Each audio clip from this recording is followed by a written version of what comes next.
低偏澳的医疗直升机凌天航空10月底时，载一个60岁的收容人去高雄要互医生看。去到高雄，救护人员要甲伊对飞行机顶刷到救护车，再去病院的时，伊却凶凶攻击救护人员的头壳，害这个救护人员受伤脑震荡。 记得并便4块位受伤的细市救护员，和介护送医的收容人物，接伤了后有头壳刮伤、脑震荡等症状。突然的清醒起来，那在飞机上乱开我们的氧气瓶，那因为氧气瓶这个东西是属于危险物品，在制止他关闭气阀的过程中，就忽然的挥手，就是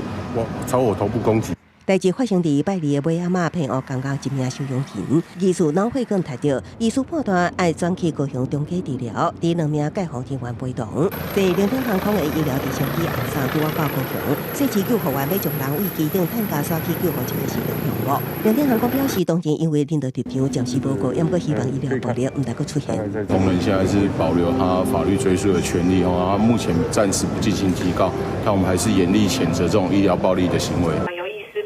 说他当下是什么样的状况，